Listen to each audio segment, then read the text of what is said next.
work, energy and power.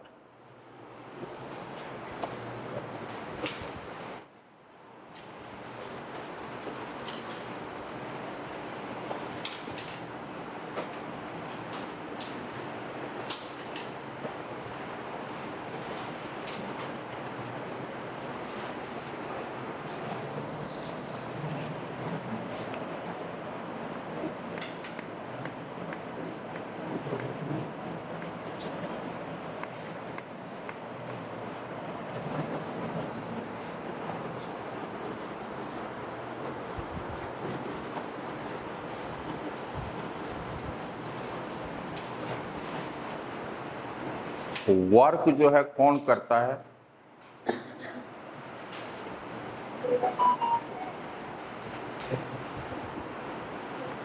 Work कौन करता है? फोर्स। तो ये आपको समझाने के लिए लिखे हैं। इसका मतलब हुआ work done by a force. Work is done by a force. इसका मतलब नोटेशन का ये मतलब हुआ, WF का मतलब क्या समझेंगे? Work is done by force.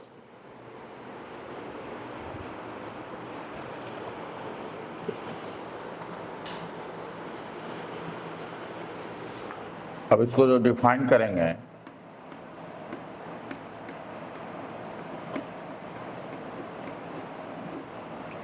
Work is done by a force. इसको नोटेशन लिखते हैं इस तरह से, ऊपर में लिख चुके हैं।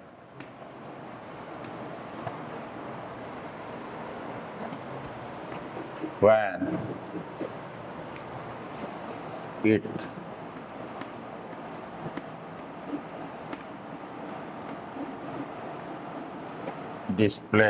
displaces an object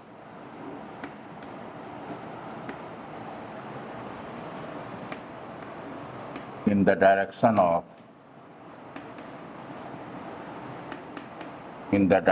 of force,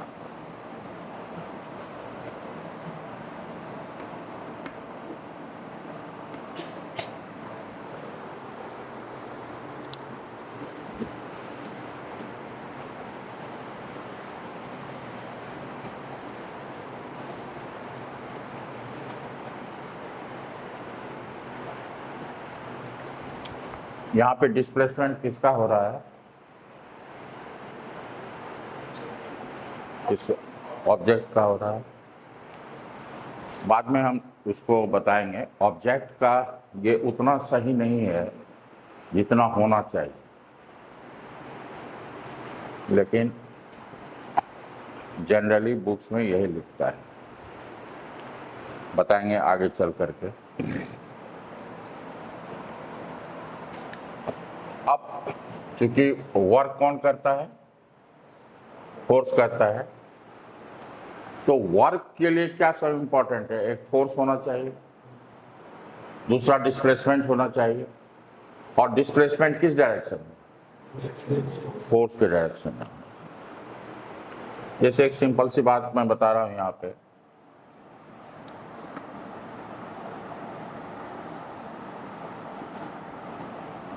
अगर ये ऑब्जेक्ट है, फोर्स ऐसे लग रहा है और ये बॉडी ए से बी गया, ये मान लो एक्स एक्सिस। फोर्स का डायरेक्शन कांस्टेंट, मैग्नीट्यूड भी कांस्टेंट। तो इसका जो डिस्प्लेसमेंट हुआ ये हुआ। यहाँ पे फोर्स और डिस्प्लेसमेंट के बीच का एंगल कितना है? कितना है? थीटा जो है यहाँ 0 है ऑलवेज। थीटा इक्वल टू 0 और ये कांस्टेंट, मतलब फोर्स का डायरेक्शन यहाँ पे F जो है कैसा है, constant in magnitude and direction, constant in magnitude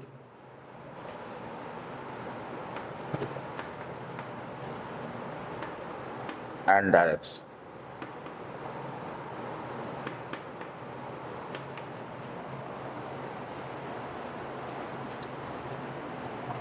यहाँ पे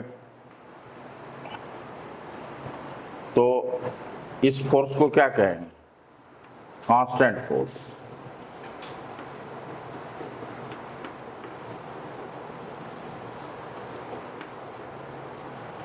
लेकिन वर्क डन में तो फोर्स है, कांस्टेंट भी हो सकता है और वेरिएबल भी हो सकता है, नहीं ऐसा भी हो सकता है।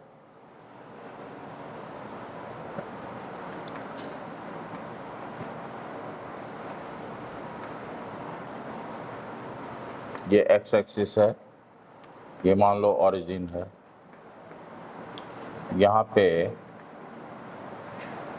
फोर्स लग रहा है,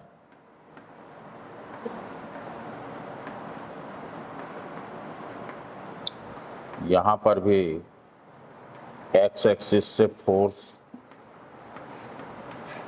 और ये भी थीटा है, यहाँ पर भी मैग्नीट्यूड और डायरेक्शन क्या है, सेम है, तो यहाँ पर भी फोर्स क्या है, कांस्टेंट है।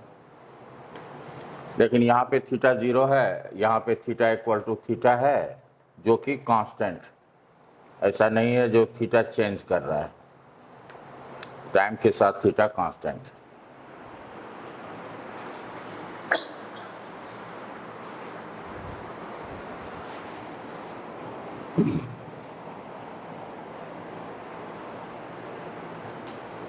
ये एक जनरल डेफिनेशन हमने बताया है फोर्स का।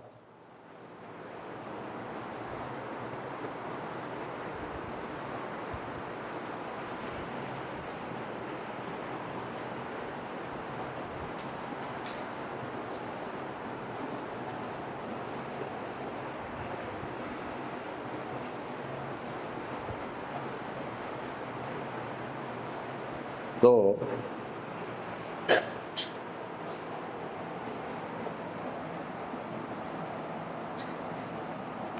नोट कर लिया आप लोग यहाँ तक।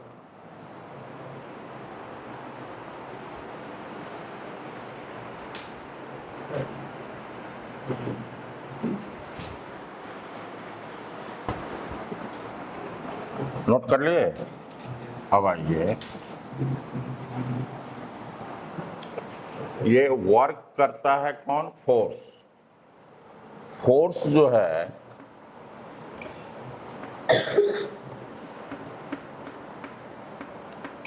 ये दो तरह का हो सकता है,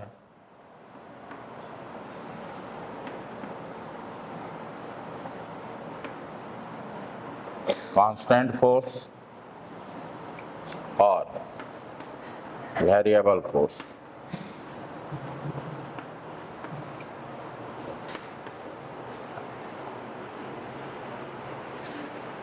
कांस्टेंट फोर्स किसको कहेंगे, उसको कहेंगे जिसमें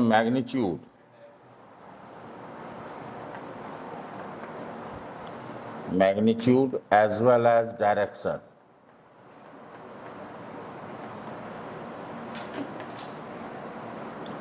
both are constant with time, both are constant with time। इसमें हो सकता है मैग्नीट्यूड, फोर्स का मैग्नीट्यूड कांस्टेंट है बट डायरेक्शन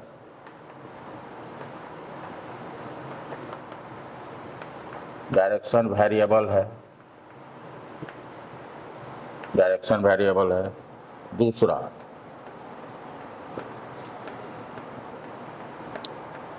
फोर्स का मैग्नीट्यूड वेरिएबल है बट डायरेक्शन कांस्टेंट।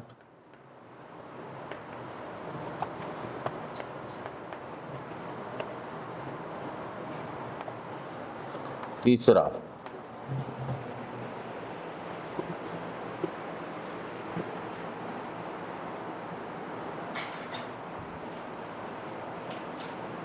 तीसरा हो सकता है magnitude and direction both are variable. Magnitude and direction both varies with time.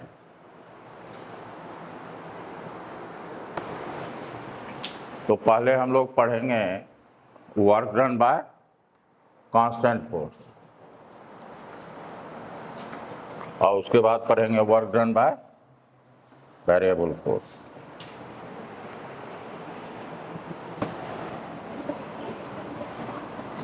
लिख लिया आप लोग?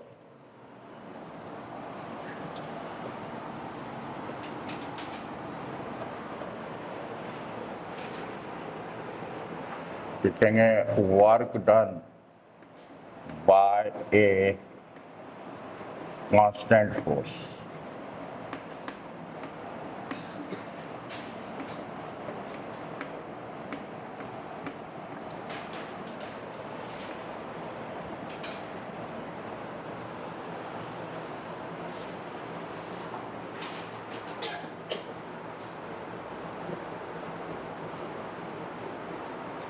लिखेंगे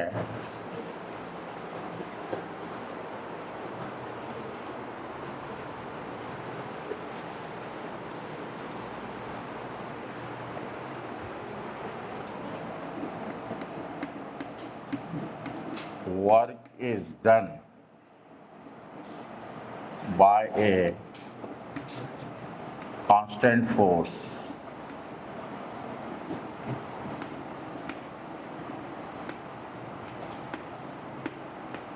when it displaces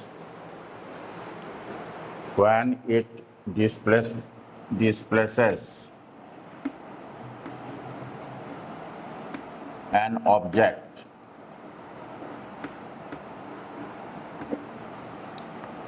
in the direction of displacement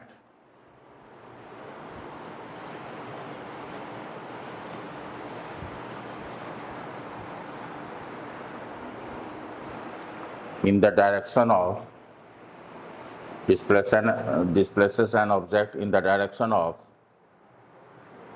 force, and it is mathematically defined as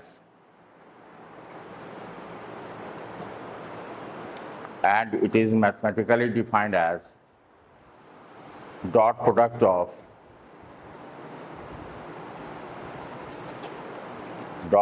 of force and displacement of an object.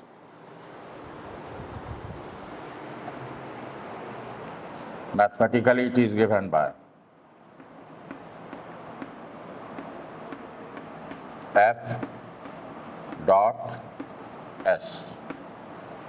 इसको लिख सकते हैं हम लोग Fs cos थीटा।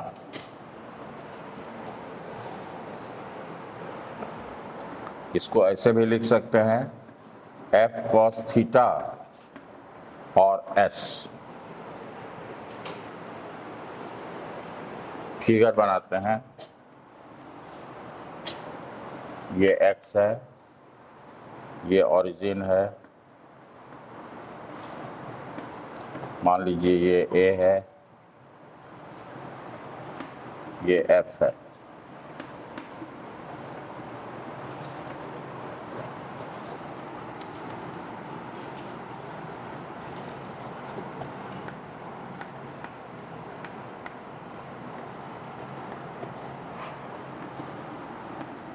यहाँ पे देख रहे हैं एंगल भी कांस्टेंट है, मतलब डायरेक्शन कांस्टेंट है और मैग्नीट्यूड भी सेम है।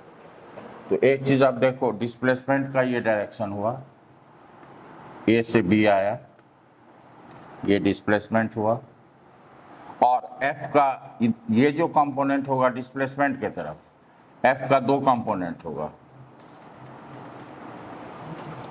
एक कंपोनेंट है एफ कॉस थीटा जो कि डिस्प्लेसमेंट के डायरेक्शन में है, और एक है एफ साइन थीटा। तो एफ साइन थीटा जो है वो डिस्प्लेसमेंट पे क्या है, परपेंडिकुलर है। तो ये फोर्स वर्क नहीं करेगा, ताकि डिस्प्लेसमेंट और इस फोर्स के बीच का एंगल 90 है। हाँ, तो एफ कॉस थीटा को हम क्या लिख सकते हैं, इसको लिख सकते हैं component of force in the direction of displacement. नहीं, मतलब इसको आप लिख सकते हो एफ एस। एस का मतलब फ्रिक्शन मत समझ जाइएगा, स्टैटिक फ्रिक्शन। इसको क्या पढ़ेंगे, component of force in the direction of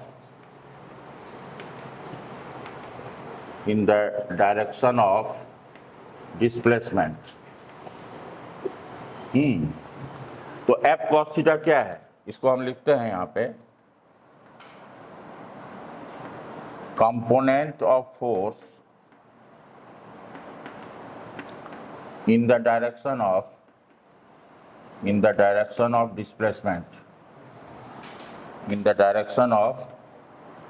displacement into magnitude of the displacement। मतलब इसको हम F पैरेलल भी लिख सकते हैं और S।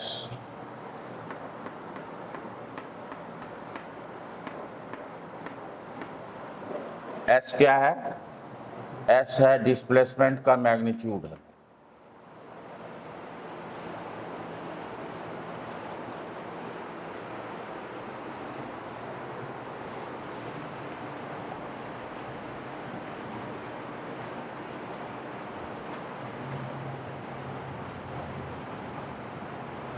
डॉट प्रोडक्ट स्केलर होता है या वेक्टर, स्केलर होता है। दूसरी बात, बाद में हम लोग अभी नहीं बोल रहे हैं, चल लिखिए यहाँ पे थीटा किसके किसके बीच का एंगल है, फोर्स और डिस्प्लेसमेंट के बीच का एंगल। एक्चुअली डिस्प्लेसमेंट यहाँ पे क्या है, ए बी वेक्टर। डिस्प्लेसमेंट कितना हुआ, ए बी वेक्टर जो है डिस्प्लेसमेंट है, इसी को हमने एस कहा है। ए से ऑब्जेक्ट बी गया तो डिस्प्लेसमेंट कितना हुआ, ए बी वेक्टर, और ए बी वेक्टर कितना है, वेक्टर एस है। तो वेक्टर फोर्स और डिस्प्लेसमेंट के बीच का एंगल थीटा है। वर्क को जो हम फिजिक्स में डिफाइन करते हैं वो साइंटिफिकली डिफाइन होता है। ऐसा नहीं कह सकते हम जो 4 घंटा से हम पढ़ रहे हैं हमने बहुत वर्क किया, या इस ऑब्जेक्ट को, इस वॉल को हम 4 घंटा से जो है पुश कर रहे हैं। हो सकता है हम 4 घंटा में पुश करते करते गिर जाएंगे, लेकिन वर्क क्या होगा, जीरो, क्या कि डिस्प्लेसमेंट हो ही नहीं रहा है। फोर्स तो लगा रहे हैं लेकिन डिस्प्लेसमेंट नहीं हो रहा है, तो इसको हम वर्क नहीं कर सकते।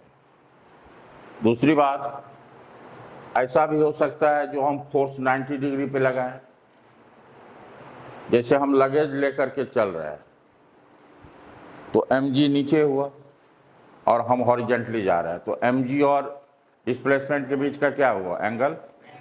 तो वर्क डन बाय mg क्या होगा, 0 होगा। अगर मान लीजिए यहाँ पे जरा समझिएगा, हम लगेज लिए हुए हैं अगर और मूव कर रहे हैं हॉरिजेंटली, तो कहेगा वर्क डन बाय मैन कितना होगा, तो क्या कहेंगे,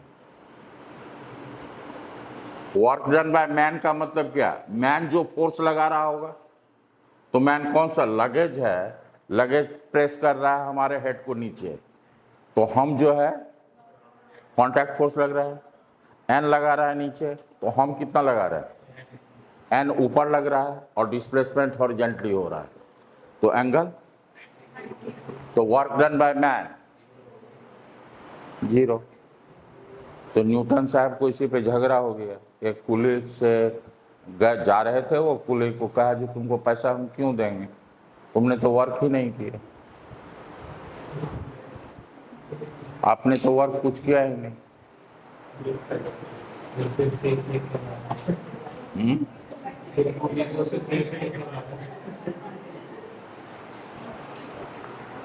तो इस तरह की वही बात कर रहा है। साइंस में फिजिक्स का डेफिनेशन साइंटिफिकली है, 3 चीज़ का होना जरूरी है। फोर्स लगना चाहिए, डिस्प्लेसमेंट होना चाहिए और थीटा 90 नहीं होना चाहिए।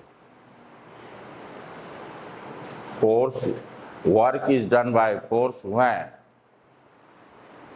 force acts on a body, there is a displacement associated with this force and object other than 90 degree between them.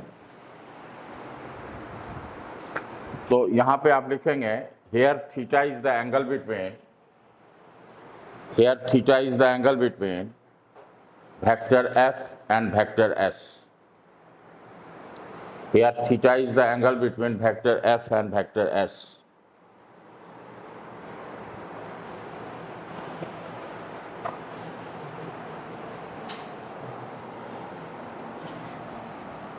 दूसरी बात ऐसे भी हम लोग जरा समझ सकते हैं, जरा देखना F है, जरा सा इस चीज को भी जरा समझिएगा।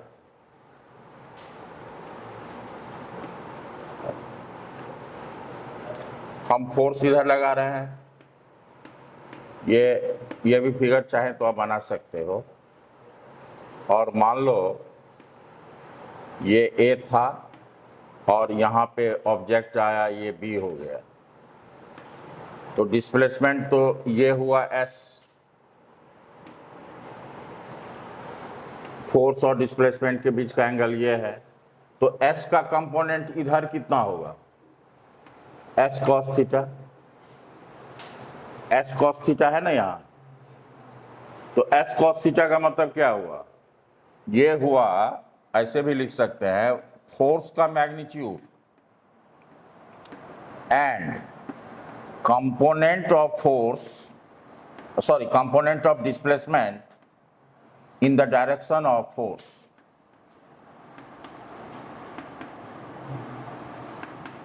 In the direction of force. दोनों बातें हो सकती है, magnitude of force and component of displacement in the direction of force, दोनों चीजें हो सकती है।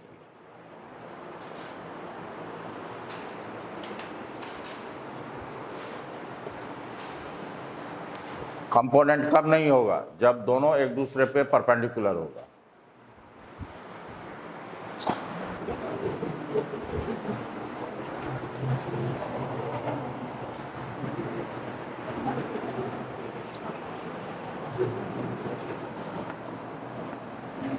इसी चीज को force is done by constant force is defined as the product of force and displacement. इसी को दो तरीके से लिख सकते हैं, component of force in the direction of displacement multiplied by magnitude of the displacement. दूसरा, magnitude of the force and component of displacement in the direction of force. अब देखिए, ये होता है एफ एस कॉस थीटा, तो F S cos theta होता है, तो थीटा एक्यूट भी हो सकता है, ऑब्ट्यूज भी हो सकता है, 90 डिग्री भी हो सकता है। तो वर्क डन पॉजिटिव भी हो सकता है, निगेटिव भी हो सकता है और जीरो भी हो सकता है, नहीं? अच्छा, तो आगे बढ़ने से पहले एक दो चीज हम लोग लिखें, नोट में लिखें।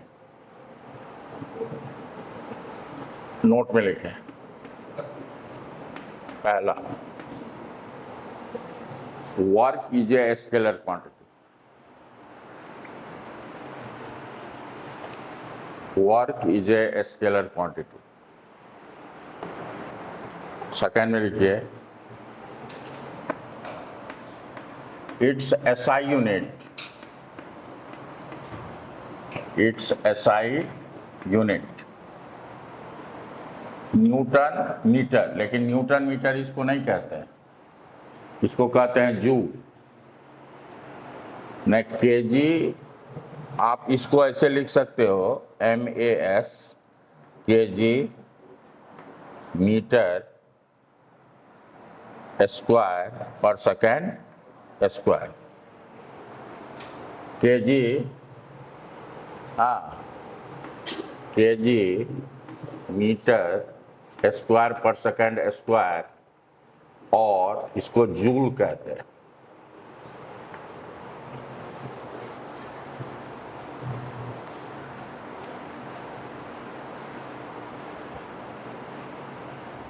ठीक है। एक होता है F equal to gravitational unit mg। अगर मास 1 kg लेते हैं और g का वैल्यू 9.8 मीटर पर सेकेंड स्क्वायर लेते हैं, तो ये कितना हो जाएगा? 9.8। तो ये क्या होगा? केजी फोर्स कहलाएगा ये। मतलब 1 kg फोर्स इक्वल टू हो जाएगा 9.8 न्यूटन।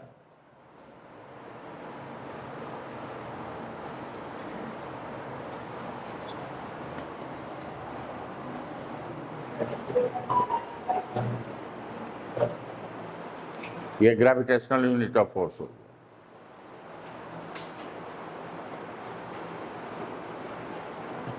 था क्या उसमें?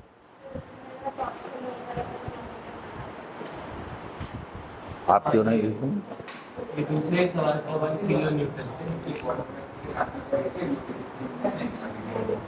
कौन सा? दूसरा 1 किलो न्यूटन वाला। ये तो दूसरा है,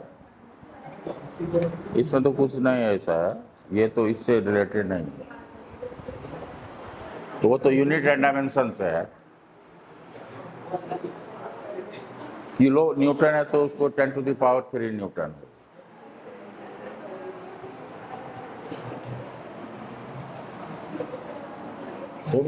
श्रेया तुम क्यों नहीं दी थी? तुम क्यों नहीं टेस्ट दी थी?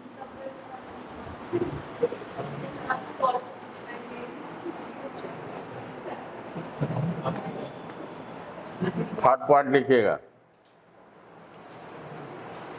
फिगर में आप लोग देखिएगा, लिखेंगे only the component F cos theta. Third point में लिखिएगा only the component F cos theta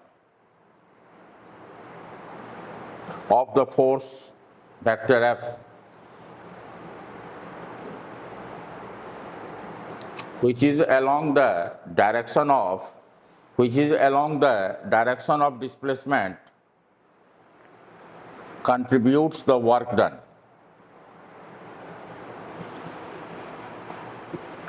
Contributes the work done. Displacement.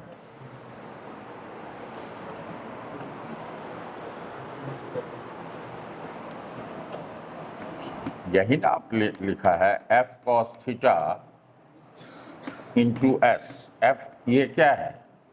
Component of force in the direction of, इसी को हमने ऐसे भी लिखा है F parallel into S. Parallel का मतलब किसके पैरेलल? डिस्प्लेसमेंट के पैरेलल। अगर अब एक चीज देखो, अगर हमारा F इफ लिखोगे F इक्वल टू अगर Fx आई कैप है प्लस Fy जे कैप है, Fz के कैप है, एंड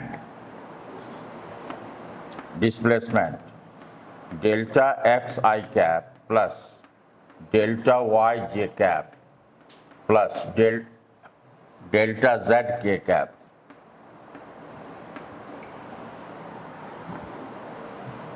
तो वर्क डन क्या होता है? Work done by force F क्या होता है? F डॉट एस, ये ना होता है। और इसका डॉट प्रोडक्ट निकालोगे तो क्या होगा? I का कोफिशिएंट का product Fx delta x plus Fy delta y plus Fz delta z। अगर आपको फोर्स यूनिट वेक्टर के टर्म्स में दिया हुआ है, अगर फोर्स दिया हुआ है तो डिस्प्लेसमेंट, आप डिस्प्लेसमेंट को तो यूनिट वेक्टर में लिखना पड़ेगा। यहाँ डेल्टा x का मतलब क्या है? x2 minus x1 delta Y का मतलब क्या है, y2 माइनस y1, ये है z2 माइनस z1। तो इस तरह से हम लोग वर्क डन निकालेंगे। Work done by perpendicular component, मतलब work done by F sine theta. F sine theta का मतलब क्या हुआ, work done by perpendicular component, क्या होगा ये 0, ताकि थीटा क्या होगा 90 डिग्री, एज थीटा 90 डिग्री। जो कंपोनेंट फोर डिस्प्लेसमेंट पे परपेंडिकुलर होगा उसके चलते कोई वर्क डन नहीं होगा। अगर फोर्स हमको दिया हुआ है जो इस पे 2 न्यूटन का फोर्स लग रहा है,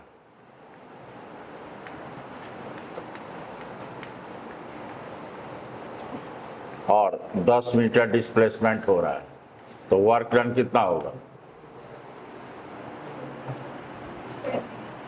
तो इसमें तो वेलोसिटी एक्सेलरेशन नहीं दिया हुआ। क्या हुआ क्या,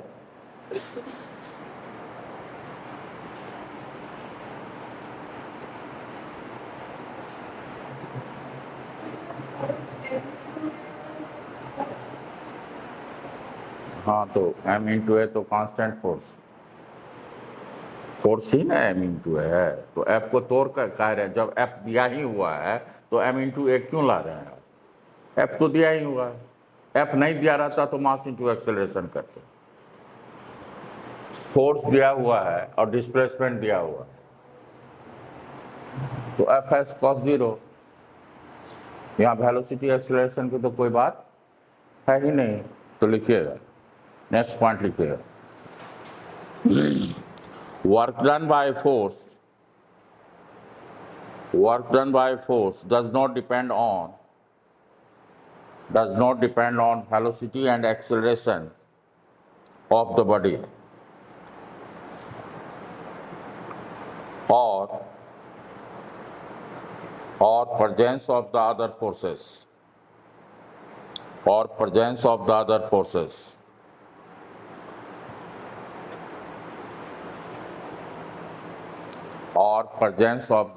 forces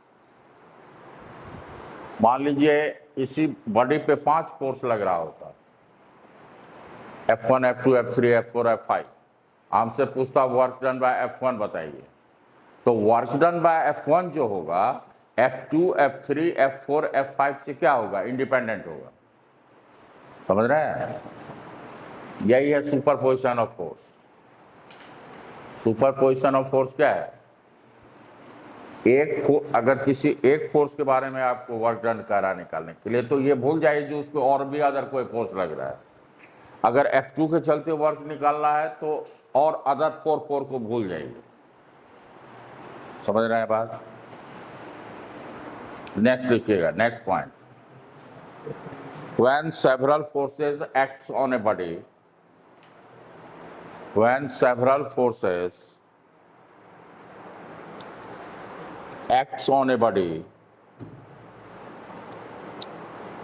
then the net work done on the body is the algebraic sum of individual contribution।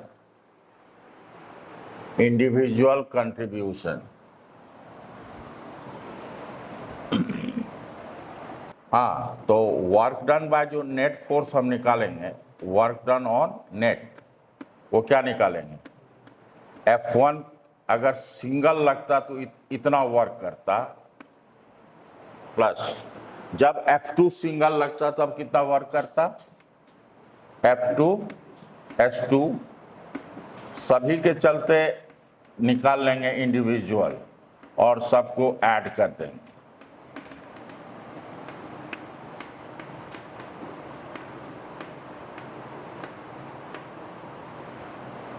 तो ये हो जाएगा summation F1 S1 I equal to 1 से n।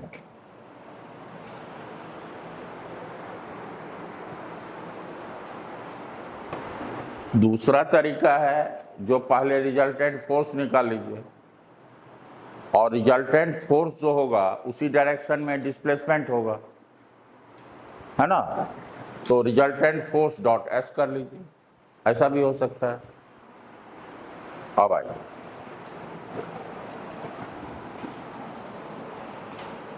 लिखेंगे example of positive and negative work done.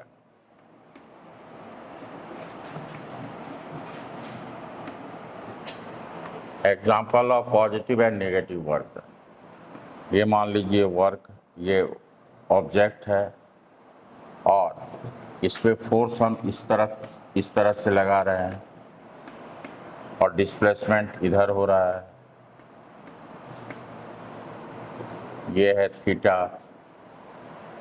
तो थीटा क्या है, less than 90 है, तो W इक्वल टू होता है Fs कॉस थीटा। तो थीटा ये क्या होगा, थीटा अगर 90 से कम है तो कॉस थीटा पॉजिटिव होगा, तो वर्क डन पॉजिटिव होगा। अब एक चीज समझिए, आगे चल करके वर्क एनर्जी थ्योरम जब पढ़िएगा तो वर्क डन इक्वल टू होता है चेंज इन काइनेटिक एनर्जी। तो स्पीड बढ़े, अगर देखिए फोर्स लग रहा है इस तरह से, तो ये फोर्स तो एक्सटर्नल एजेंट लगा रहा है ना, तो इस फोर्स का कंपोनेंट इधर होगा, एक परपेंडिकुलर होगा। तो फोर्स जो है इस लग रहा है डिस्प्लेसमेंट के डायरेक्शन में, तो स्पीड बढ़ेगा कि घटेगा,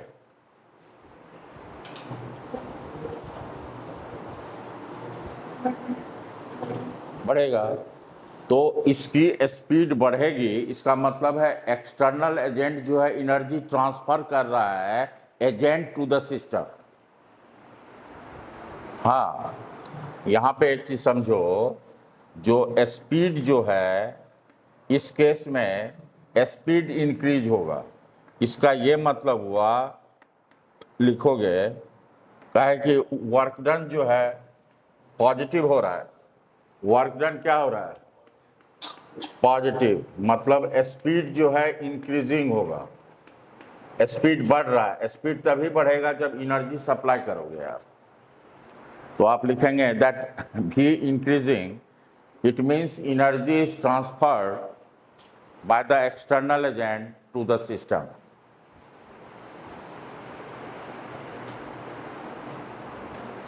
That is, energy is transferred by the force F.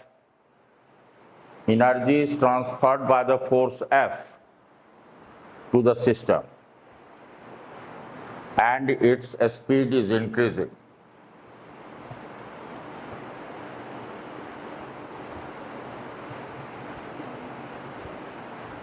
Energy is transferred by the force vector F to the system,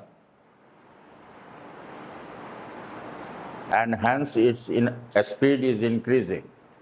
अब देखिए सेकंड में देखिए, अगर एक ऑब्जेक्ट ये है, डिस्प्लेसमेंट इधर हो रहा है और फोर्स इधर लग रहा है, तो इस फोर्स का कंपोनेंट किधर होगा, एक इधर होगा, एक इधर होगा,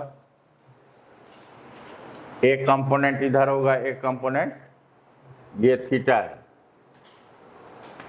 तो थीटा 90 से अधिक है, तो वर्क डन क्या होगा एफ एस कॉस थीटा, तो ये नेगेटिव होगा। अब देखिए फोर्स का एक कंपोनेंट, ये कंपोनेंट तो वर्क जीरो करेगा और ये कंपोनेंट वर्क क्या करेगा नेगेटिव, तो वर्क नेगेटिव होगा तो कनेक्ट स्पीड क्या होगा घटेगा, तो स्पीड जो होगा ये डिक्रीजिंग होगा।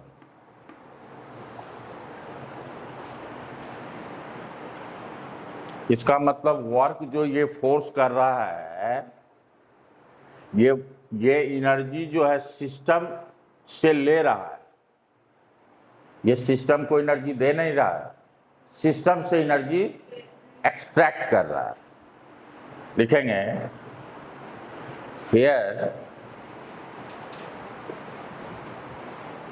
the energy is extracted by the force F to the system.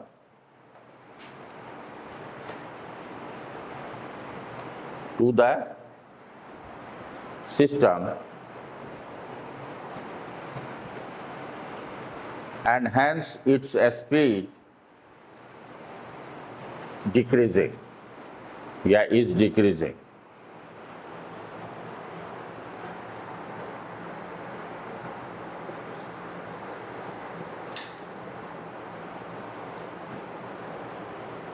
In another word, the direction of force, in another word, the direction of force is such that it opposes the motion of a body. It opposes the motion of the body. Motion का oppose कर रहा है तो speed क्या होगा? कटेगा। यहाँ पे देखिए फोर्स क्या कर रहा है, ये इधर होगा एफ कॉस थीटा, इधर होगा एफ साइन थीटा। ये इधर अगर आप इसको अल्फा लेते हो तो इधर क्या हो जाएगा, एफ कॉस अल्फा, इधर हो जाएगा एफ साइन अल्फा। तो ये जो है, ये मोशन तो इधर हो रहा है, तो फोर्स जो है मोशन के किधर लग रहा है, अपोजिट लग रहा है, तो स्पीड क्या होगा, घटेगा। जब भी फोर्स मोशन के डायरेक्शन में होगा, जैसे यहाँ पे एफ कॉस थीटा किधर लग रहा है, मोशन के डायरेक्शन में, ये मोशन है, इधर होगा एफ कॉस थीटा और इधर होगा एफ साइन थीटा। तो एफ साइन थीटा तो कोई वर्क करेगा नहीं, ये है, ये तो मोशन के डायरेक्शन में फोर्स लग रहा है, तो स्पीड को क्या करेगा, बढ़ाएगा।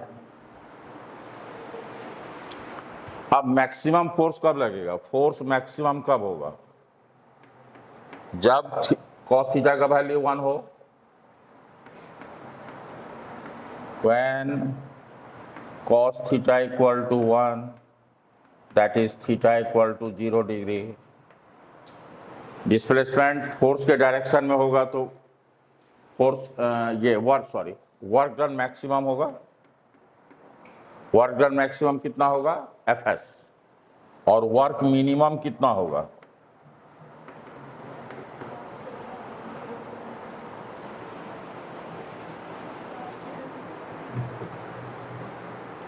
तो 0 हुआ, 180 होगा तो निगेटिव ना होगा, तो ये हो जाएगा माइनस Fs when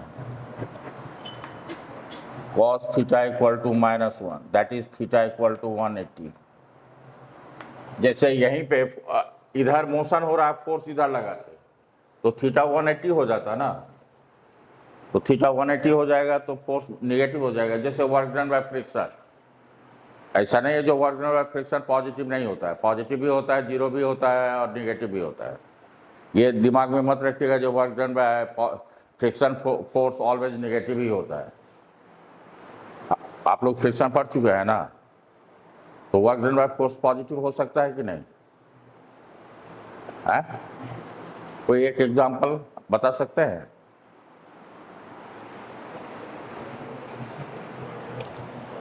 जैसे ये एक ब्लॉक है और ऊपर में एक ब्लॉक रखा हुआ है और हम इस पे फोर्स लगा रहे हैं, लेकिन दोनों साथ साथ मूव कर रहा है। बताया है क्वेश्चन? हाँ, ग्राउंड मान लीजिए स्मूथ है और इसके बीच फ्रिक्शन है, तो ये जो आगे मूव कर रहा है, क्यों मूव कर रहा है? किसके वजह से? फ्रिक्शन के वजह से। तो जिस डायरेक्शन में फ्रिक्शन लग रहा है उसी डायरेक्शन में मोशन हो रहा है, डिस्प्लेसमेंट उसी डायरेक्शन में हो रहा है, फ्रिक्शन इधर लगेगा और डिस्प्लेसमेंट भी इधर ही हो रहा है। तो work done by friction force क्या होगा, क्या होगा,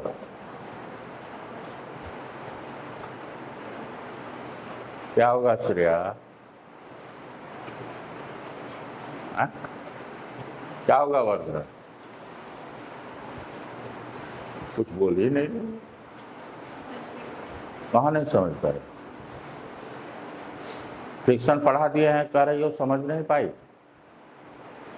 दोनों ब्लॉक एक यहाँ पे एक्सटर्नल फोर्स लग रहा है और दोनों ब्लॉक जो है साथ साथ मूव कर रहा है, तो इस ब्लॉक को कौन मूव करा रहा है? हाँ, तो अब मूव कर रहा है तो डिस्प्लेसमेंट नहीं हो रहा है, तो फोर्स भी लग रहा है, डिस्प्लेसमेंट भी हो रहा है, तो वर्क डन नहीं होगा। तो work done by friction force क्या हुआ, पॉजिटिव की नेगेटिव? हाँ, तो यही तो बता रहा हूं।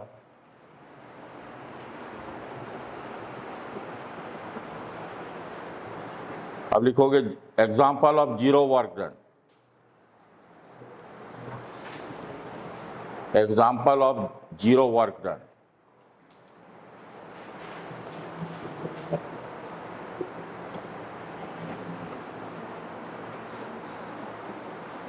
एग्जाम्पल ऑफ, तो एक मिनट, ये क्वेश्चन पूछता है, सुन लीजिए। Work done by friction force may be positive, negative और जीरो, तीनों हो सकता है, इस चीज को नोट कर लीजिए। हाँ, example of zero work done.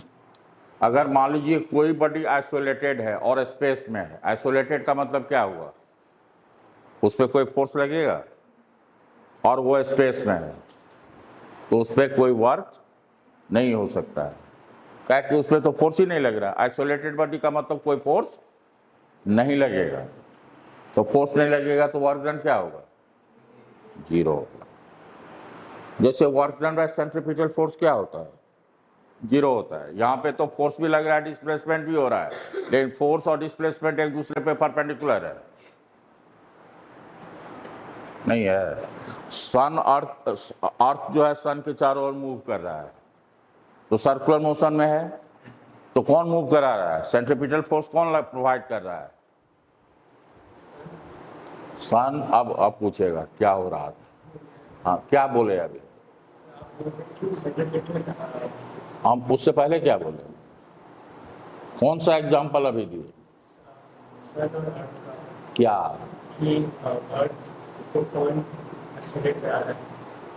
अर्थ सन के चारों ओर मूव कर रहा है, तो हाँ, तो यहाँ पे सेंट्रीपिटल सर्कुलर मोशन में हुआ ना, तो सर्कुलर मोशन में कब होता है,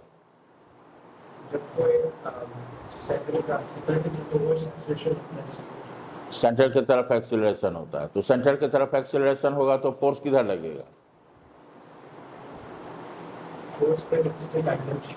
टेंजेंशियल, मतलब एक्सीलरेशन सेंटर की तरफ, और फोर्स, उस फोर्स का नाम क्या है,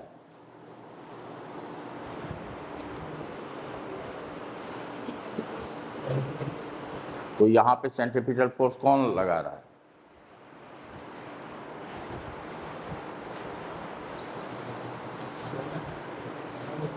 सन। क्या हाथ से पकड़ ले रहा है अर्थ को, चलो क्या, कौन सा, ये सर्कुलर मोशन में ही समझा चुके।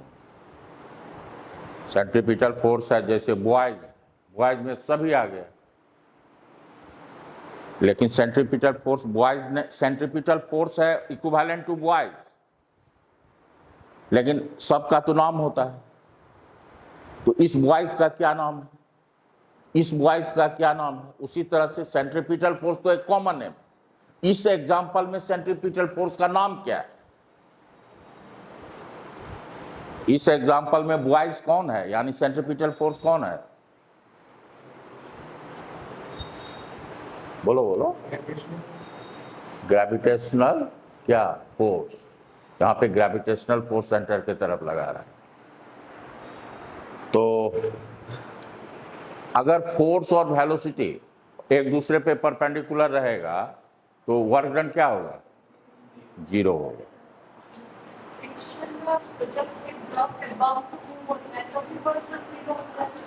कब होता है ये मत तुम क्या पूछना चाह रही हो, क्या ये समझी, हाँ अब क्या तुम कह रही हो,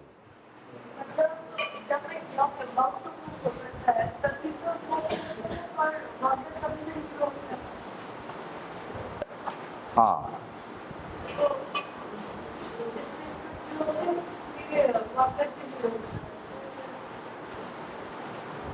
कहाँ क्या पूछना चाह रहे हो ये मुझे नहीं समझ में आ रहा। पहले क्वेश्चन बनाओ क्या है, तुम पूछना क्या चाहती हो, उसके बाद जवाब दो। हाँ लिखो। एग्जाम्पल फर्स्ट में example of zero work done, example 1 में if there is no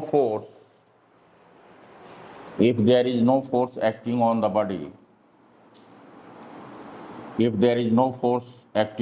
body,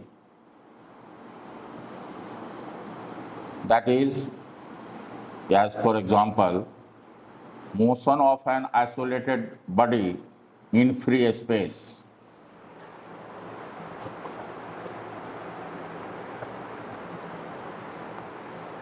second में लिखिएगा।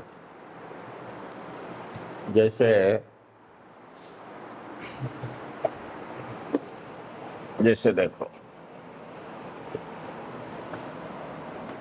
मान लीजिए ये ब्लॉक है और इस पे एफएस मैक्स का वैल्यू है 30 न्यूटन और हम लगाएंगे 10 न्यूटन, तो मूव करेगा, फोर्स तो लगा रहे हैं लेकिन डिस्प्लेसमेंट नहीं हो रहा है, तो वर्क डन क्या होगा? तो लिखिएगा if there is no displacement, यहाँ पे डिस्प्लेसमेंट 0 होगा, क्या कि मोशन ही नहीं होगा। If there is no displacement,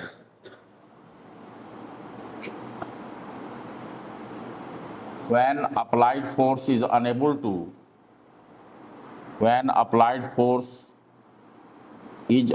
to overcome the opposite forces.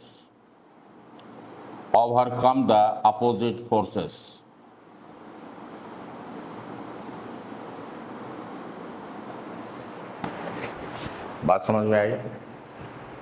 Force तो लग रहा है लेकिन ये है एफएस मैक्स,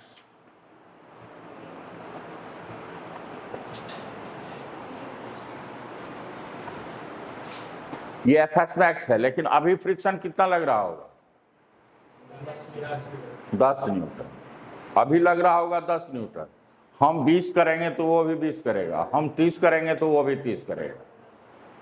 हाँ, अप्लाइड फोर्स जब if P greater than applied force, then the block moves and work done is not equal to 0. बात समझ में आई? कब मूव करेगा? Block moves when P greater than Fs max.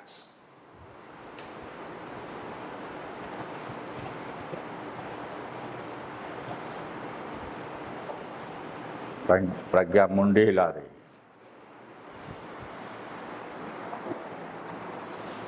और प्रीतिका और कौन भागवत कथा चल रहा था, भागवत कथा चालू छू, और वेलोसिटी इस डायरेक्शन में है। हाँ, या डिस्प्लेसमेंट, वेलोसिटी क्या होता है? ds/dt। तो डिस्प्लेसमेंट और वेलोसिटी और फोर्स के बीच का एंगल कितना है? तो लिखेंगे इफ फोर्स एंड डिस्प्लेसमेंट और velocity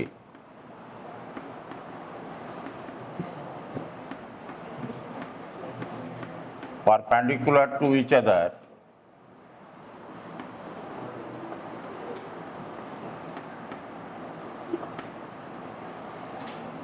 then work done by the force is equal to 0.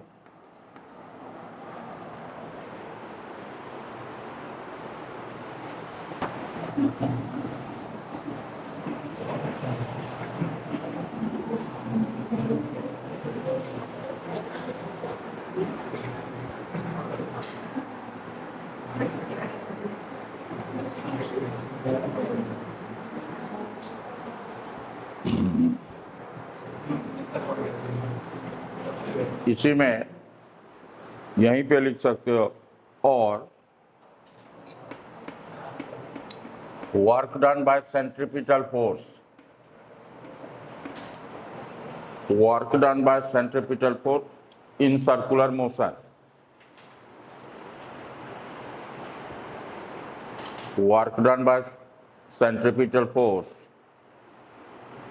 in circular motion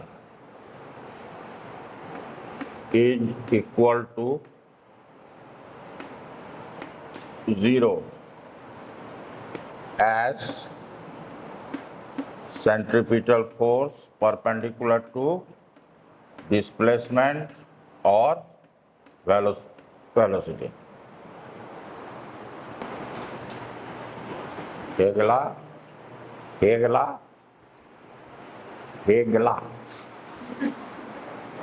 हो गया, हेगला। हम क्या कर रहे थे? नोट कर लिए? नोट कर लिए?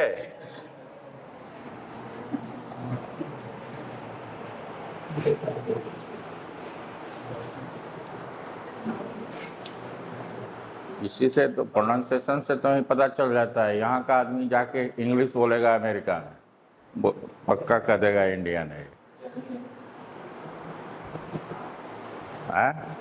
उड़ीसा का आदमी वहां जाकर बिहार में हिंदी बोलेगा, कहेगा यहाँ का नहीं है ना। नहीं, बहुत आदमी यहाँ के बहुत अच्छे इंग्लिश बोलते, हिंदी बोलते हैं, ये नहीं है। बहुत आदमी बहुत अच्छे हिंदी बोलते हैं। एग्जाम्पल देते हैं।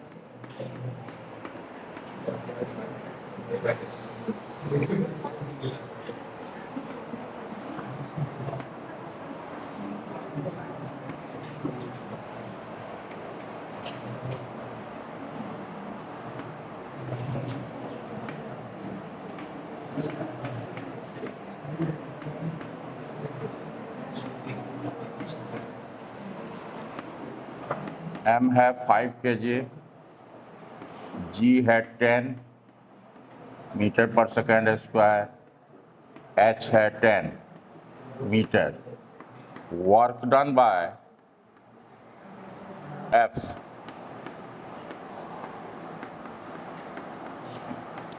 A से B ले जाओगे अगर, तो आपको एक्सटर्नल एजेंट तो फोर्स लगाएगा तभी ना जाएगा A से B, वैसे कैसे जाएगा है? क्या A से B कैसे जाएगा? एक्सटर्नल एजेंट वर्क करेगा, या हमको यहां से यहां लाना है। B से A ये निकालना है 1 2 3। Work done by mg, A से B third. Work done by mg, B से A।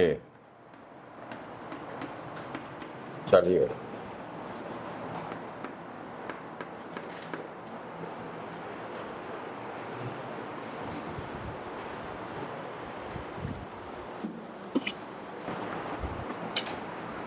A से B ले जा रहे हैं, ये B है, A से B ले जा रहे हैं आप, तो फोर्स का डायरेक्शन किधर है? F A B। तो A B का डायरेक्शन और F का डायरेक्शन सेम है, तो ये हो जाएगा प्लस FH। और जब B से A आ रहे हैं तब फोर्स का डायरेक्शन किधर है? F dot BA। जब हम नीचे ला रहे हैं तब फोर्स का डायरेक्शन किधर है? किधर है? फोर्स का डायरेक्शन डाउनवर्ड। हम इस मोबाइल को नीचे ले जा रहे हैं, फोर्स किधर लग रहा है? ऊपर कि नीचे? ऊपर लग रहा है ना। अगर फोर्स नीचे लगा देंगे तो एक्सेलरेशन तो जी से अधिक हो जाएगा, फोर्स ऊपर ही लगता है। डिस्प्लेसमेंट हो रहा है इधर, B से A का मतलब हुआ इधर, और A से B का मतलब हुआ इधर। तो फोर्स लग रहा है ऊपर, डिस्प्लेसमेंट नीचे, तो कितना होगा? माइनस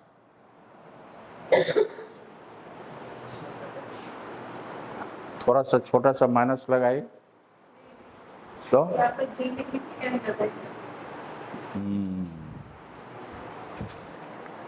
mg की जगह जी रखी थी, भूल गई थी। इसको कहते हैं भूलना। mg लग रहा है इधर और ab ऊपर, माइनस mg h, और mg नीचे, डिस्प्लेसमेंट भी नीचे, क्या होगा? अब एक चीज देखो, यहां पे दोनों को ऐड करते हैं। Work done by mg a से b plus work done by mg b to a,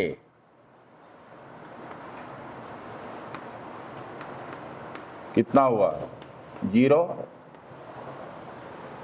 हुआ तो a से b गए और b से a आए, एक राउंड ट्रिप हुआ। अगर इसको हम ऐसे भी लिखते हैं, work done by mg in a one round trip equal to 0। इसी दोनों को मिला के ऐसे भी लिख सकते हैं।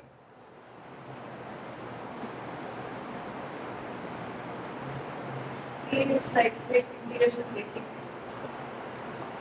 Work done by mg in a one round trip, in a one round trip equal to 0। तो लिखोगे इस, तो mg को कहते हैं कंजर्वेटिव। लिखोगे if work done by force, यहां पे mg है, work done by force in a one round trip, one round trip is equal to 0, is equal to 0, then the force is said to be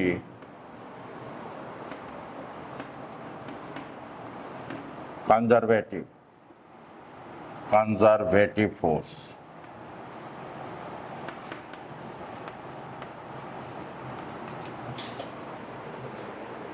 Then the force is said to be conservative force.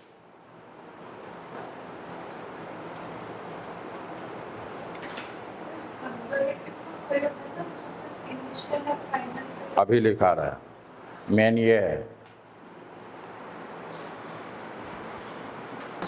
यहां तक लिख लिए, उसके बाद लिखेंगे।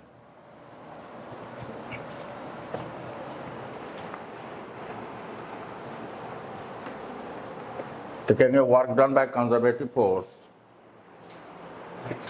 Work done by conservative force, work done by conservative force does not depend on the path, does not depends on the path, but depends only on the initial and final position.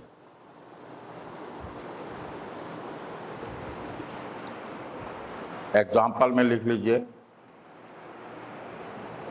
mg मतलब force of gravity, दूसरा लिखिए spring force, electrostatic force, electromagnetic force या magnetic force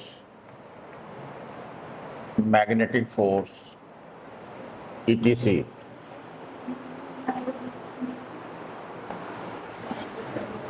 देखो, अगर work done by force in a close loop is not equal to 0, अगर work done by force in a close loop is not equal to 0, then the force is said to be non-conservative. लिखोगे, if work done by force F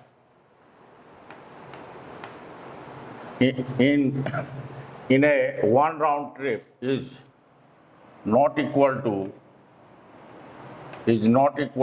0, then the force is said to be non-conservative force.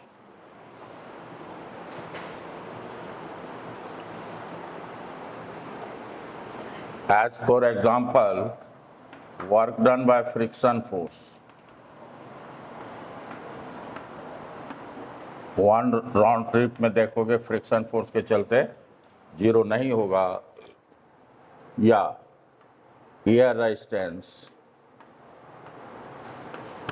मतलब friction force और air resistance क्या है? Non conservative force. ये path पे depend करता है।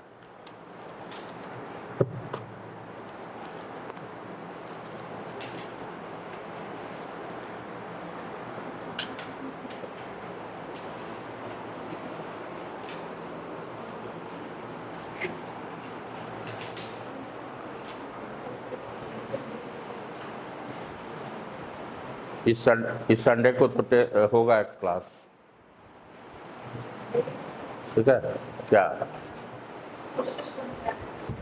कोशिश, तो एग्जाम है तो क्या यहाँ पे नहीं पढ़ोगे?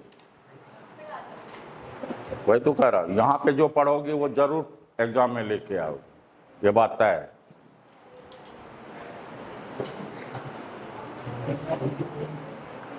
Okay, thank you. और अगर सैटरडे को आना चाहती हो कोई तो आ जाए। जो भी तुमको कुछ पूछना है रोटेशनल से लेकर के जहाँ से जो पूछना है, जो भी पूछना है, ठीक है, जो भी है। Okay, thank you.